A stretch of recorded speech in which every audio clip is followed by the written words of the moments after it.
Good afternoon. I want to thank and begin by acknowledging Homeland Security Investigations New York Assistant Special Agent in Charge Justin Kittelstad, U.S.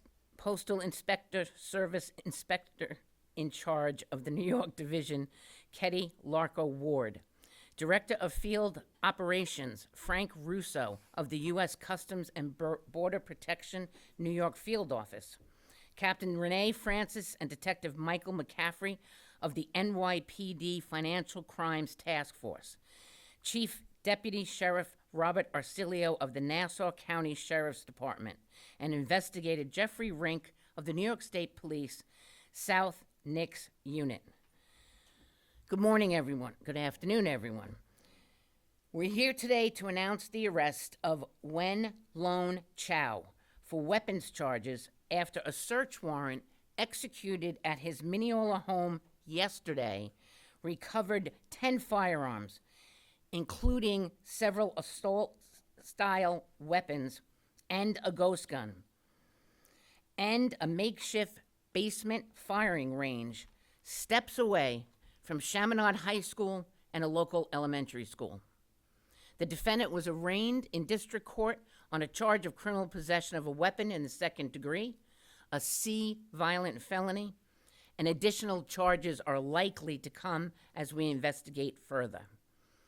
His bail was set at $250,000 cash, $625,000 bond, $1.25 million partially secured bond, and he was ordered to surrender his passport.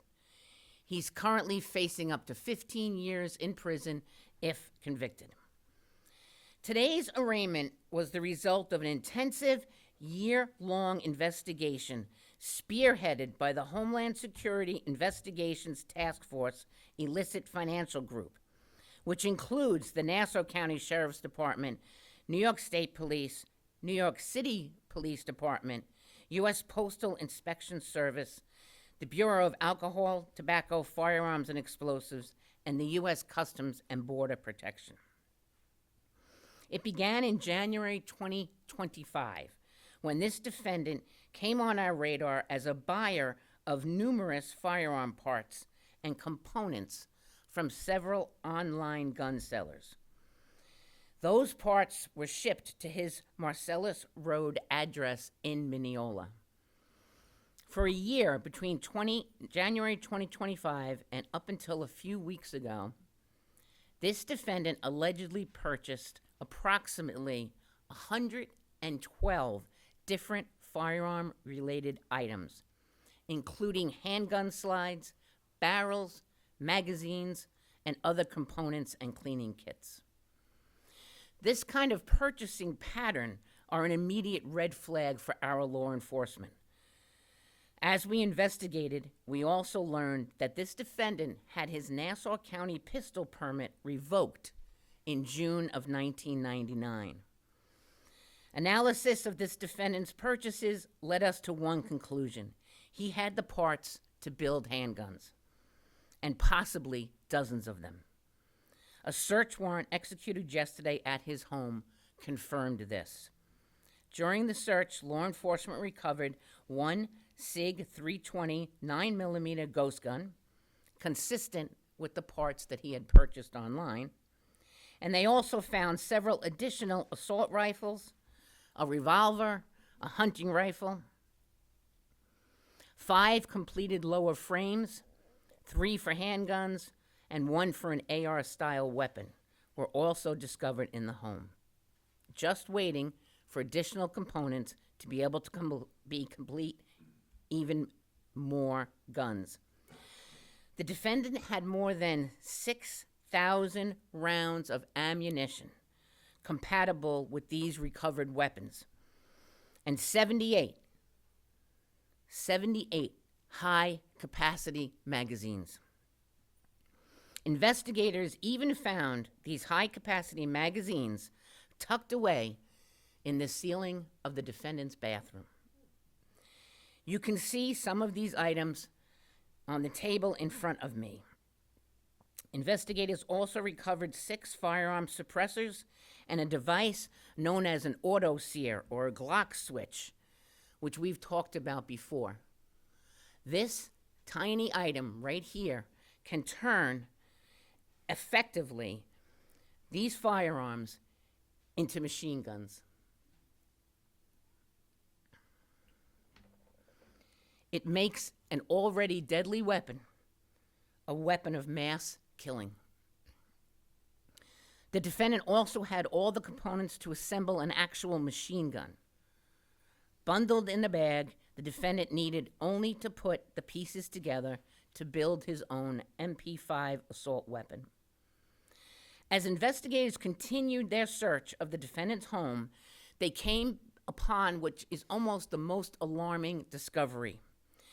Down the stairs in the basement of the home, investigators saw 2 clotheslines hanging, draped with large blue tarps. These tarps formed a kind of tunnel, and at the end was a 4-inch thick piece of wood at eye level with cement blocks behind it.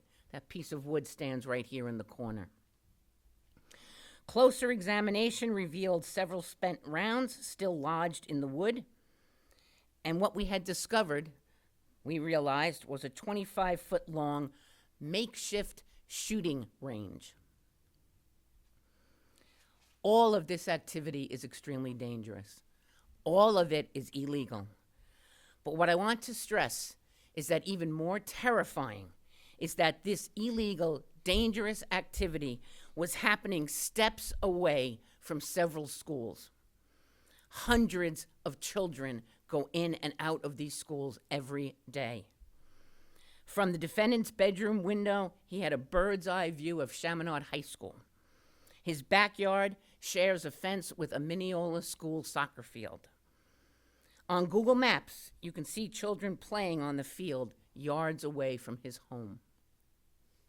Chaminade's athletic center is 2 doors down, and there's also an elementary school on the same block. Think of these children coming and going. Think of the staff members coming and going while he's down in the basement shooting these weapons into a piece of wood.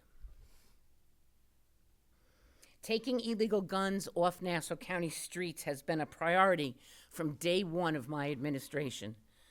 2 months after taking office in 2022, I formed the Firearms Suppression and Intelligence Unit to work on cases just like this one.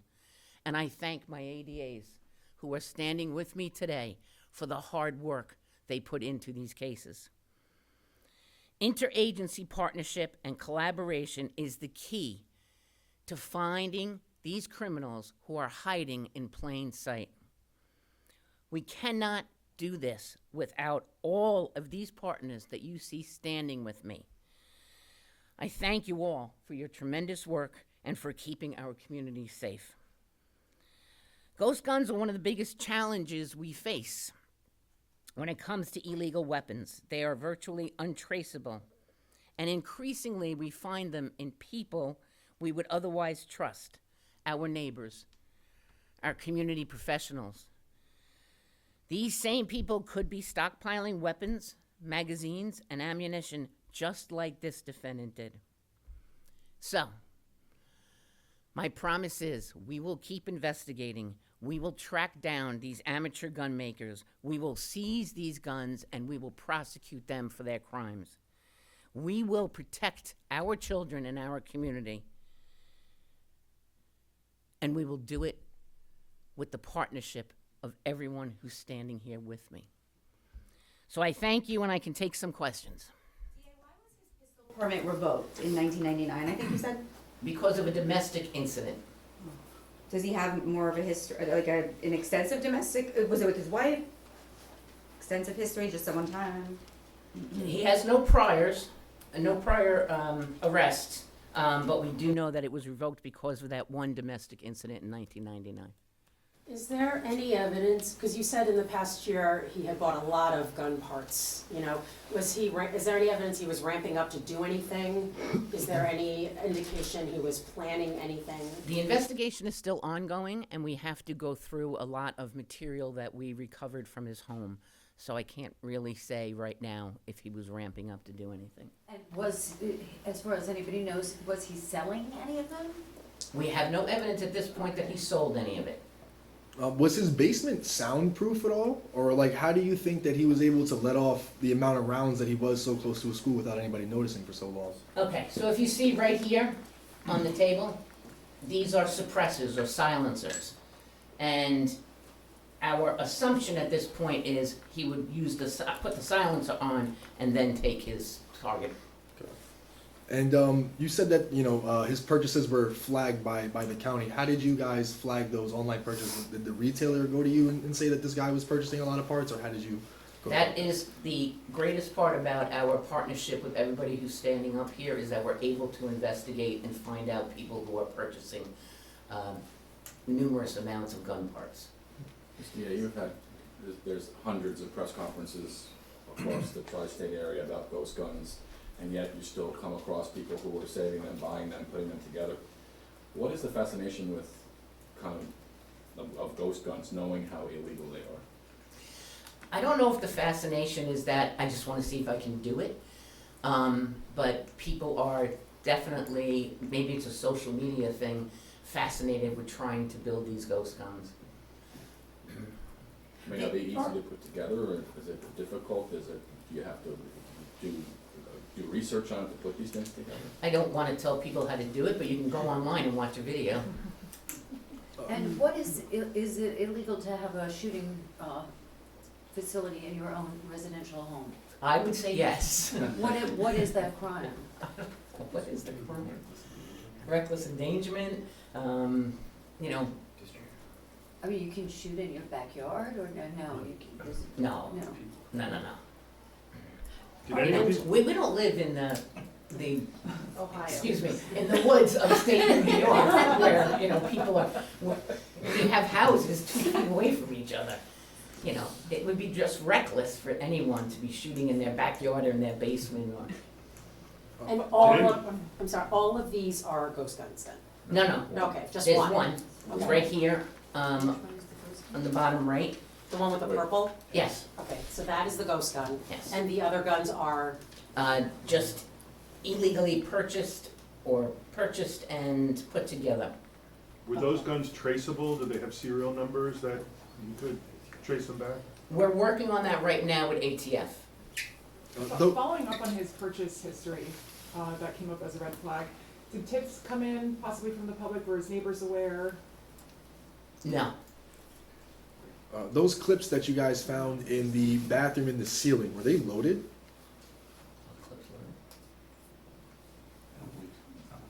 no, I don't believe they were. Was his wife or other grown children living with him and in this same house? Yes, Wife and kids, or just wife? wife, as far as I know. Mm-hmm. One more?